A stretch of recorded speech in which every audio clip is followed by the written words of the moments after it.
আসসালামু আলাইকুম। চলে আসলাম নতুন একটা রেসিপি নিয়ে। আজকের রেসিপি হলো আমি একটা বড় সিলভার কাপ মাছ ভুনা করব। আর মাছটা কিন্তু অনেক বড় ছিল। সেই মাছটা কিভাবে রান্না করব আমার সঙ্গে থাকেন এবং পুরো ভিডিওটা দেখেন। এখানে মাছটা আমি ধুয়ে পরিষ্কার করে নিয়ে নিছি। এখন আমি লবণ হলুদ মাখিয়ে নিয়ে নিব। দেখেন মাছটা কিন্তু অনেক বড়, তাই এবার আমি 5 পিসের মতো নিয়ে নিচ্ছি। এখন দিয়ে দেবো এখানে পরিমাণ মতো লবণ, হলুদ এবং ধনিয়ার গুঁড়া আর লবণ দিয়ে এখন হাত দিয়ে মাছটাকে ভালো করে মিক্স করে নেব। মাছের গায়ে ভালো করে মশলাটা মিক্স করে নেব। মিক্স করা হয়ে গেছে। এখন মাছটা আমি রেখে দেব। দিয়ে আমি চুলা ফ্রাই প্যানে দিয়ে দিব এখন পরিমাণ মতো তেল। তেলটা দিয়ে গরম হওয়া পর্যন্ত অপেক্ষা করব। তেলটা গরম হয়ে গেছে। এখন দিয়ে দিব আমি মাছগুলি এক পিস করে আমি সব করা মাছ দিয়ে দিব। দিয়ে মাছটাকে আমি দুই পিঠে উল্টে পাল্টিয়ে একটু ফ্রাই করে নেব। যেহেতু মাছটা অনেক বড়, 4 পিস দেওয়াতেই মাছটা ফ্রাই প্যানটা ভরে গেছে। তাই এখন এই পিঠটা আমি উল্টিয়ে দিব। এভাবে করে আমি দুই পিঠটাই মাছটাকে একটু কড়া করে ফ্রাই করে নেব। আর সিলভার কাপ মাছ কিন্তু বড়টা অনেক স্বাদ এবং বড় মাছটা কাটাও কম, আর ছোটোগুলো অনেক কাটা থাকে। তাই এই যে এখন এই ফ্রাই প্যানে আমি মাছটা ভুনা করব। দিয়ে দিলাম পরিমাণ তেল।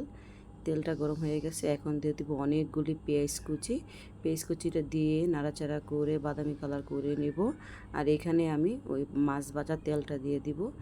দিয়ে নাড়াচাড়া করে বাদামি কালার হওয়া পর্যন্ত অপেক্ষা করব। বাদামি কালার হয়ে গেছে। এখন দিয়ে দিব আমি সব ধরনের মশলা। প্রথমেই দিয়ে দিব আদা এবং রসুনের পেস্ট পরিমাণ মতো।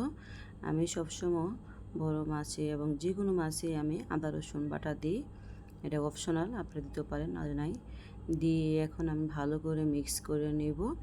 আর এখন দিয়ে দেব হলুদের গুঁড়া, মরিচের গুঁড়া, ধনিয়ার গুঁড়া এবং জিরার গুঁড়া। দিয়ে আমি মশলার সঙ্গে একটু তেলের সঙ্গে কষায় নিব। নিয়ে দিয়ে দিব পরিমাণ মতো ঝোল। আর আমার রান্নাটা দেখে নতুন যারা আছেন একদম সহজভাবে রান্নাটা করতে পারবেন। এখন দিয়ে দেব পরিমাণ মতো ঝোল। ঝোলটা দিয়ে মশলার সঙ্গে ভালো করে মিক্স করে আমি ঢাইকা বসায় দিব। 5 মিনিটের মতো কষায় নেব। যে মশলাটা মিক্স করা হয়ে গেছে, এখন ঢাইকা আমি 5 মিনিটের মতো কষায় নেব। চলে আসতেছি 5 মিনিট পর।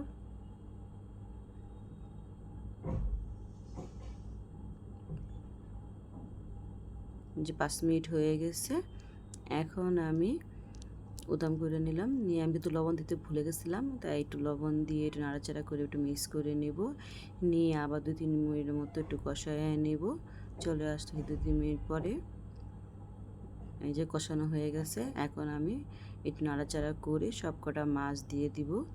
দিয়ে আমি ঝোল দিয়ে দিব পরিমাণ মতো।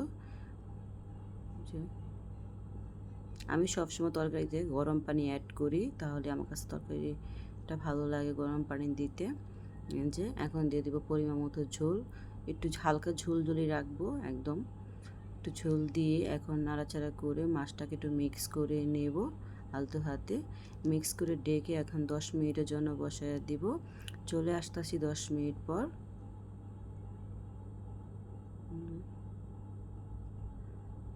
10 রেখে দিলাম। 10 মিনিট হয়ে গেছে। এখন এই যে মাছটা উদাম করে নেব। দেখেন মাছটা আমার কষানো হয়ে গেছে। এখন দিয়ে দেব ধনিয়া পাতা কুচি এবং অনেকগুলি কাঁচামরিচ।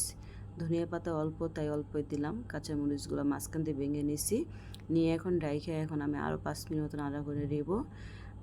এই যে আমার কিন্তু সিলভার কাপের তরকারিটা একদম রান্না করা হয়ে গেছে। আজকে সিলভার কাপের রেসিপিটা কেমন হয়েছে আমাকে জানাবেন। কোনো ভুল হলে কমেন্ট বক্সে জানাবেন। আর প্লিজ সবাই আমার চ্যানেলটা লাইক এবং ফলো করে দিবেন এবং আমার সবকটা ভিডিও দেখবেন। আর ভিডিওগুলো কেমন হয় কমেন্ট বক্সে জানাবেন। কোনো ভুল হলেও জানাবেন, আমি উত্তর দিব। আসসালামু আলাইকুম, আল্লাহ হাফেজ।